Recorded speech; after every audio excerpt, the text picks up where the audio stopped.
Spells and effects, that's what we'd like to talk about now. Now that's a matter of spellcasters, where you're situating yourself, rules involving casting spells, that kind of thing. What do you got to put onto that? Material components is also something that pops up occasionally. Like 100%. Also I think we might have spoken it before about if you are having spell casting and a rule is material components, some DMs don't have it. Other people just say particular ones, or they just ignore it completely because it's just too complex. Especially if you're first time DMing, you might not add that in personally because it's a bit too. If you're a spellcaster, the spells themselves are very overwhelming. Yeah. So that's a good bring back kind of thing. So that's also if you have the material components. Yep. What about you? Yeah, it's like you said, it can be a lot, especially as a new player coming in. Having an entire sheet dedicated to material components is a lot. Also with spells and effects, as a man who loves wizards, I've always loved playing wizards. They are my favourite class. Yep. One thing that's really important is know your spells. And make sure the DM knows... He doesn't have to have a perfect idea of what you've got, but as long as he has a rough idea. Yep. And he knows where you're at spell-wise.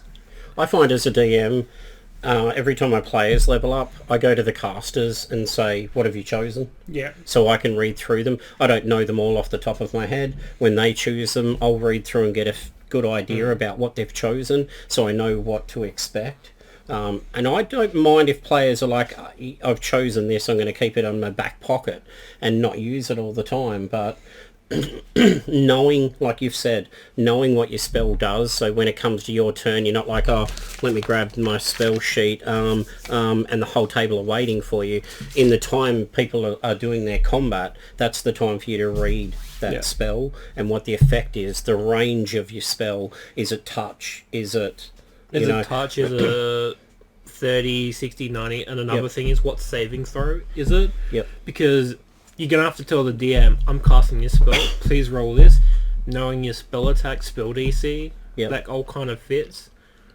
And there are spell cards or apps that you can use. I think D&D Beyond has a pretty good spell D&D list. Beyond is amazing for Yeah. the spells, for everything I've found. For 5th Ed, they've done an amazing job with D&D Beyond because it's streamlined so much, and you can quickly go to your spells and go, this is what it is, and it gives you all the information you need. And it tells you, furthermore, how many spells you can have prepared, which is a confusing thing, but There are spell cards, like you said. So up here, I've got... I'll grab one down. Yeah. There are spellbook cards. You can get... Standard, because that's that was there's ranger spells. There's a whole collection of those. So all you've got to do is pull out your card, and as you level up, add the card to your pile, so you've got them all there. If you don't buy those, you can, like you've said, go onto the app. It's really handy to know your spells. It slows down combat if you're not aware of it, especially if it is the touch or at range, and what range that is. Another thing would be, as you broached upon, the material components, but also whether it's verbal, somatic, which is, hand gestures. So if you're tied up, can you still perform that hand gesture? If you're, gagged, can you say that spell? They're things to take in mind when it comes to casting spells. Yeah, because that's a great point. I forgot about that. Because there are spells that are great at kind of like anti-spell magic. Silence is a great one. Yep. Because a lot of times we overlook just how useful that is. Yeah. And it's I don't know, magic combat. Yep. Yeah. If you cast silence on someone, it automatically eliminates a good chunk of the spell list. Yeah. You know. So there are a lot of tools that you can get to aid in your own spell knowledge, but the main point I'd like to put is learn your spells before your session. If you've upgraded or if you're new to playing, read right through them. The key areas of your spell, whether you've got a touch, whether you can do it at range, whether you have to say it, do an arm motion, add a material component to it. Ask your DM in the zero session, do we need the material components? Where will I find these kind of things? If it requires an eye trapped in a gem, well, where are you going to find that? These are conversations to have with your DM so they can add it into the world, because I know as a DM, the materials for spell components can be quite random. Yeah. And unless my players are like, hey, this requires 8 octopus legs and a goat, I've got to put that into my game if we're using material components. If you don't keep up with your DM and let them know, I mean, they might have 3 players, 5 players, 8 players, depending on the size of your table. That's a lot to take on board for a DM. So if you're DMing and you are going to use material components, you've got a lot of work ahead of you, so I don't recommend it, as was said, for a first time. There are ways to make it easier. So in 5th Ed, I think it's a recent addition to this edition, is arcane focuses or component pouches. So instead of having to, as I said earlier, a page with a list of spell components, with like the cheaper mundane ones, you can just say, hey, I've got this wand, it covers the cost. But there are, like you said, more exotic ones. Like a glass trapped in a crystal or... See, for my campaign, I'm not running material components, but if it comes to like Revivify and you need a diamond, those kind of components I'm adding in, so there is partly a journey to get those components. But the standard mundane, a tree struck by lightning and you've got to break a branch off to cast XYZ, those kind of things I'm leaving out. Soot from a bloody fire, everyone camps every night mostly. That kind of stuff. A cup of water. A couple, they're hard to find. So it's up to you and your DM you as a DM, what you want to include or what you want to remove from that. But just make sure when you come to spells that you are reading everything about them, because it can cause confusion on the table, and especially if you've got a rules lawyer who knows that spell back to front, they've played before, they've used that, and you're using it incorrectly, it can then break into a different conversation on the table. The combat flow goes out the window because you're talking, oh no, it doesn't do that, you've got to be up to here, and then the flow is gone. So please learn. I do have an interesting example that we had in your campaign, which was the Hunger of Hadar thing, where... whether it went round the wall? Round the wall, and if I could see through it, because I had Devil's Sight, and we did pause the session for a bit and said we'll use this, and then look at it after the session, was those spell combos. Read the spell, because certain wording is like on par with that. Because there is wording in the spells that doesn't clarify to the clarification you want. That is where it's going to fall into your DM. And that's what we had as well, was like, could I see it or couldn't I see it? And we were like, we'll say you can see it, but afterwards we'll fix it. And then I think probably an hour after campaign we found had to go through. But like same thing as like combat rules or keeping track. Ask the DM if you're unsure about a spell prior. If you're like, oh hey, this is a new spell I'm looking at, how does this work in your campaign? If it doesn't, then because that's another point. If you as a player see your spell working this way, but your DM has said, no, we're not going to play that, it can change a lot of your choices. So don't be scared to ask your DM, and if you're going to be a DM, allow your players to approach you like that, because those kind of small things will change what spell they choose. And that's it's all about the communication between player and DM. Especially considering that choosing a spell can be such a harsh thing if you make a mistake. For example, sorcerers and warlocks can only change a spell once per level. I think if it's a mistake made like that, the DM should allow the modification. But if it's mid-session, it's nothing you want to do mid-session. It's after session or before session conversations. But at the same time, like as you said, it happens sometimes, and it might be when you just start the level, or maybe be the first time you use it, and it could be like probably just before you level up, so you might I'll switch it that kind of stage as well. Or I'll allow it this session, at the end we'll talk about it and we'll modify it from there. But for this session, yes, this time you can do that. Whatever works to keep the flow on your table.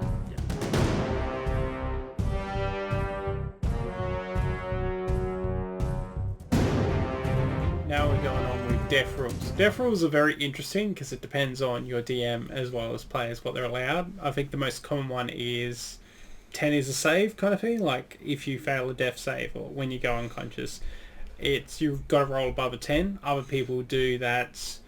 You roll a death save when you first go down. So I'm not sure what the official ruling is, but I often go with the when it goes back to your turn, you roll a death save. If it's above a 10, it's a success. If it's below, it's a fail. Nat 1 is 2 fails. Nat 20 is depending 2 successes, or you go back to 1 hit point. I prefer to go with the back to 1 hit point because you will have encounters where everyone is unconscious and people are like, you know, they're wanting that person to roll a nat 20 to get back up because, you know, there's still that chance. And if you get 3 successes, you're stabilised, 3 fails, your character is dead. But D&D has a lot of ways to bring characters back, not just spells, but divine interventions that the DM can do if they... I'm a big fan of divine intervention. I like the idea of my characters reaching out to their deities and having to roll to see if they answer. I've done that a few times. Or making a deal. Yeah. Like a deal. Make a deal with the devil. That's a good way to introduce a whole new set of gameplay. You know, you're on your final death save. A demon pops into your head. You know, do you want to make a deal with the devil? There's so many good things that you can do with death saves. Yeah. Got anything else to add, Jake? No, that's pretty much it. Yeah. Isn't there a ruling about 1-hit kill? Where it's like if the monster deals max hit points. Which is very common early on, but I feel like it's very uncommon later on. I feel like after level 10 that never happens. Yeah. No. I don't think most campaigns don't go past 10. Yeah, but even then, like I feel like unless it's a critical hit, most characters won't go down in 1 hit. Yeah. But that being said, the GM could roll really good on that critical. And it could be a lot of dice modifier stuff kind of creature, like Dragon's Breath. Yeah. Biggest one that's probably more likely to down a creature is Dragon's Breath. Yeah. Yeah. And then there's also the when they are unconscious death save when melee combat, range combat. I think it's critical hit in melee, so that's 2 death saves, but range is only 1 failed death save. Yeah. So but some people actually do it is when you get hit, you roll a death save, so you could actually succeed on the death save, which I find is weird. Yeah. Oh, that's more into your homebrew kind of feel. We'll cover that later. Yeah.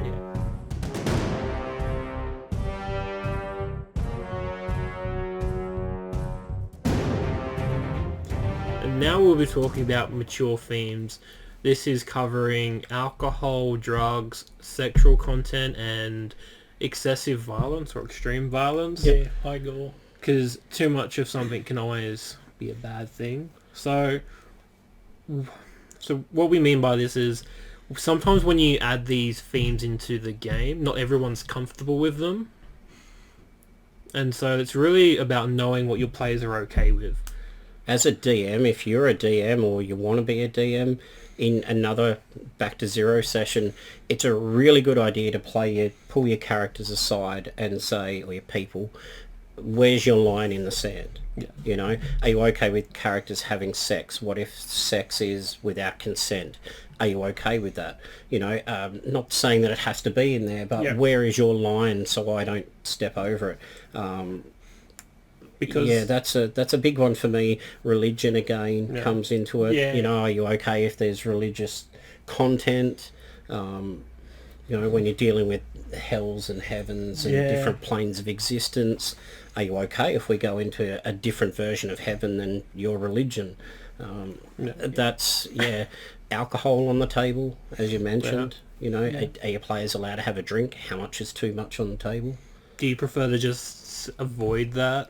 Yeah, because you know it's table rules. It's how you want the table to be managed. Yeah. But just keep in mind what are your players okay with. Because I've been in situations where sexual content's been brought up in a way that I wasn't okay with. It made me uncomfortable. It weirded me out.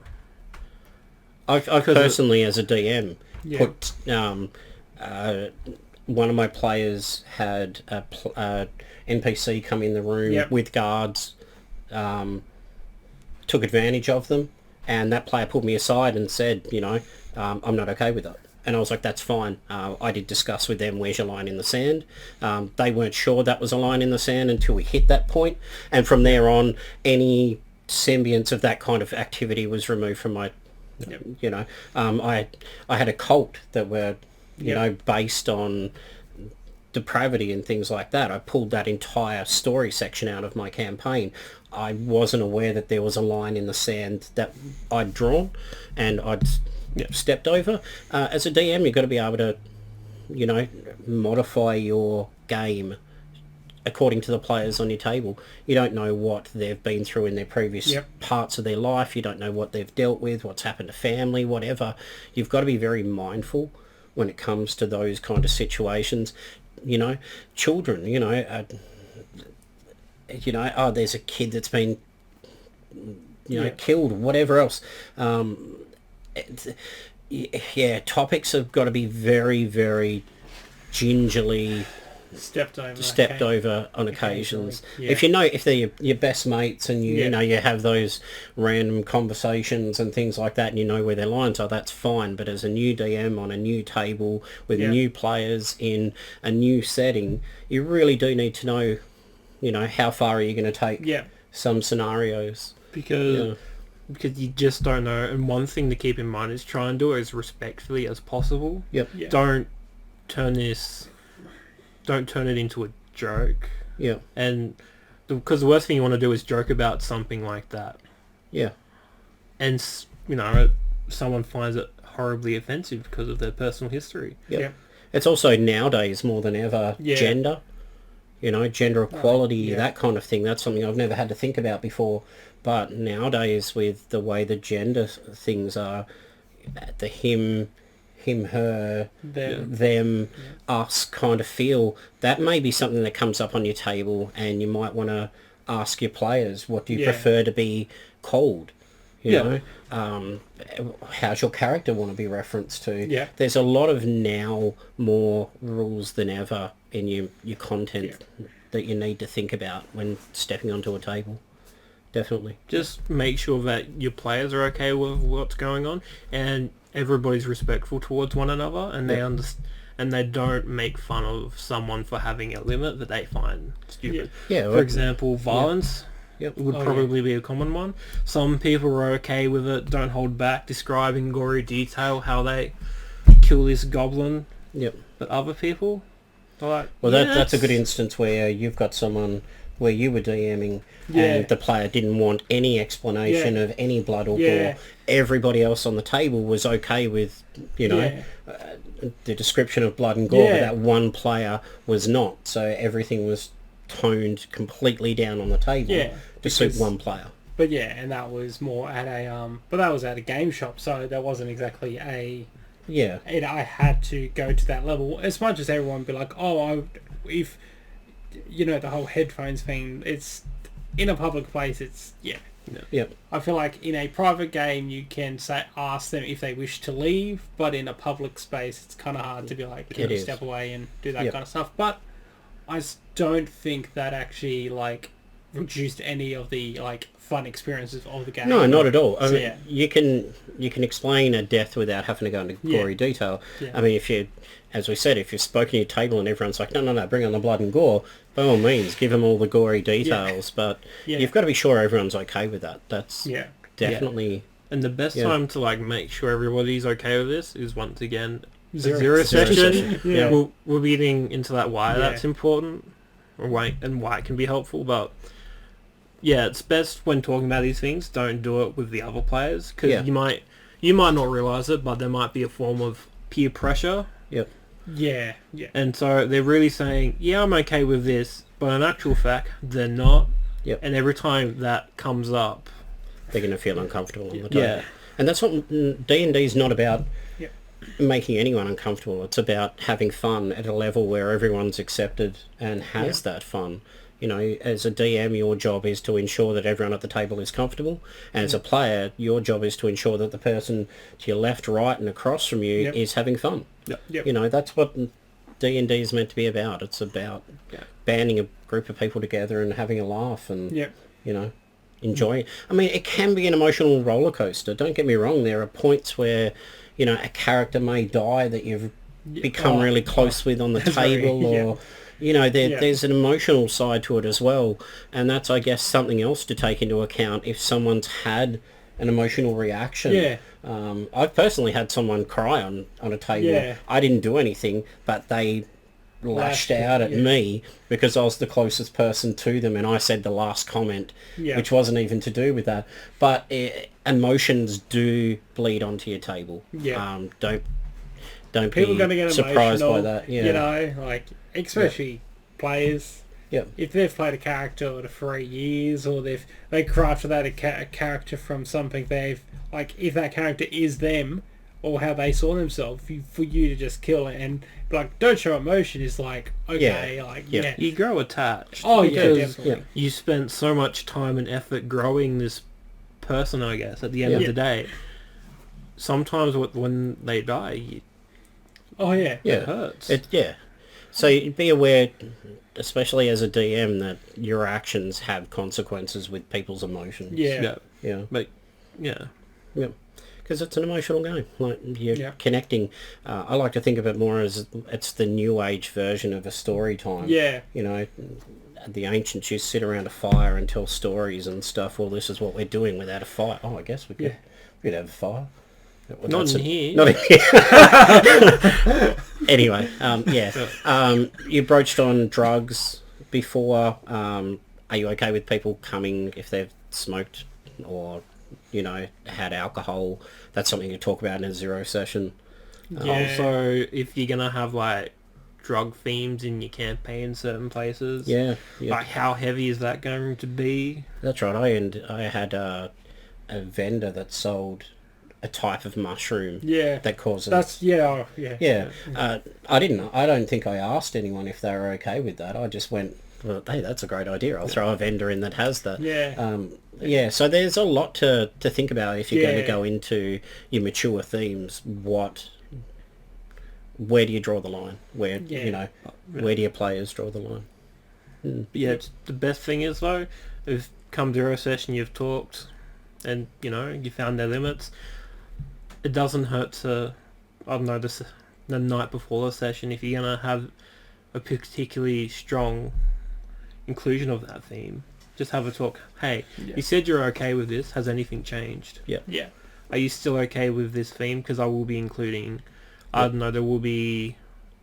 Or sexual content is something like your players having sex, or, you know, a player and an NPC, and just remember, if you're having sex with an NPC, you're actually having sex with your DM. So this is something we had a laugh about before. But if sex does come onto the table, you know, how far are you going to allow that to go? What kind of description is going to happen? Is it, you know, the door's closed, that's it? Fade to black. Fade to black, Just remember, if you get into, like, the whole erotic roleplay, you're doing it in front of an audience. Just keep that in mind. So, you know, these are things to take in mind, especially if you're going to DM or you are a player on a new table. It's not about where your line is, it's about where everyone else's line is, and are you stepping over that for other people. There are innocent people that are older and not encountered that in their life, and you're throwing stuff that they've never heard or thought about, and it can be shocking. So I think just that's be aware. I've dealt with is PC intercourse.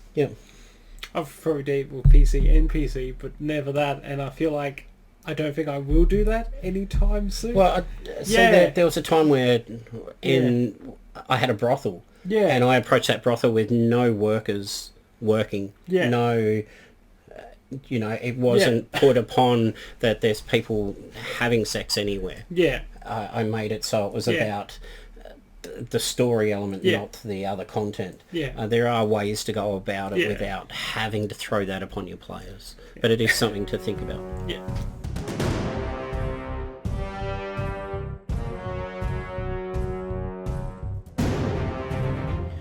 One thing we do want to touch on is just to remember personal hygiene at the table. If you're coming to a group setting, it's always handy to have one, shower, two, put on new clothes so it's not picked up off the floor and smells like it's been on the floor for a week. Use deodorant if you don't have a chance to shower, or you've got your shirt on from last week. That's fine, as long as you can spray a bit of deodorant on. You got to remember, you're entering into other people's personal space, and although you might be sitting over there, my nose is over here and it's quite good. So just keep in mind, especially if you do it yeah at night kind of thing, because people work and that kind of stuff. You might be a construction worker that plays D&D in the afternoon. Like, maybe if you can't have a shower, have a new set of clothes. Yeah, you might have it, but like, a can of deodorant's $5. Throw it in your bag with your, your player's handbook or your DM guide. Give yourself a spritz before people arrive. It's something to keep in mind. I don't know if it's brought up enough. I know a lot of game stores run into that kind of problem, to the point where I've seen signs put up. It should never get to that point. Personal hygiene. I'm sitting next to these two. I showered. It's not a hard thing to do, and if you're adverse to showers, that's fine. That's on you. But just remember, people around you can smell you. Can just try and be mindful of your aroma. Because I'm sure you don't want to smell me. I don't want to smell you. No, I well, not in the bad way, I guess. I've dealt. No, it's I've had a fellow player that didn't shower and you could smell it, and it was just not fun. It makes it a little uncomfortable, because if you're sitting at a table for 2 hours, 3 hours, 4 hours next to someone who has a bad aroma, it makes a distraction on the table. They're not aware of it, but you're constantly leaning over this way into their personal space, and then they're like, the hell are you doing? Like, swap seats, it's something that I don't know if you're thinking about, but it is something to take on board. It needs to be brought up, because it's just zero session, throw it in there. That's every zero session should have that in there, because it's about respecting other people. That's an important thing. Well, you're at a table around other people. Brush your teeth. If you're going to be talking, brush your teeth. It's understandable if you have a job that's highly physical and you sweat, but do what you can to minimise the bad stench. At least make an attempt. I think that's what most people want, is an attempt. If you're not making an attempt, then Well, I think it's a lack of respect for other people around you, not only for yourself, but for...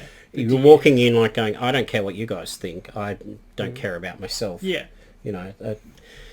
not going to get into it. It's a personal thing. There are some people that are allergic to showers, and that's cool. Like that, I understand all of that kind of thing, but at least try to mask what odors you may have. If you don't like sprays, get an oil dab, whatever. There's plenty of things out there to aid in covering.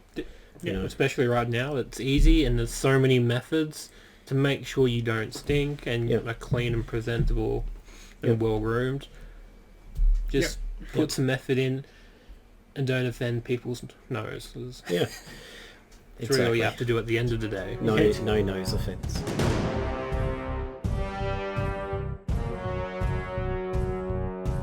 The last topic we'll get onto is Homebrew Rules. As DMs and as players might have from other tables, or if they are veterans, have their own rules that they prefer. One of the homebrew rules I like to use is the health potion bonus action ruling that I think Nathan adapted. I've also adapted that. Which makes it a lot easier, because I, who like to play paladins or play barbarians, I'm very an action kind of character. To waste an action to heal when I could be doing 2 attacks is like, I'm going to do 2 attacks, I don't care what your points are. I think drinking your own potion as a bonus action is fine. If you feed it to somebody else, it's an action, and that takes that action. One I like is the critical roll. When you roll a crit, I do max damage, so maximum damage you could have done, plus what you roll. That's a homebrew rule I like. That's one I've got on my campaign. What about you? What rules do you come across that you like? Oh, like the 2 main big ones is the health potion and the crits, because the way they are in the book, it's pretty not punishing but sucky, Yep. Because as a player, you've only got so much you can do, and if you have to waste an action in the hill, you eventually be put into like a death spiral where you're spending so much time healing, you really can't do anything else to improve the situation. Yep. And crits should be a happy time, not... Yep. Well, so there's also on the other side of that, we're a nat 1.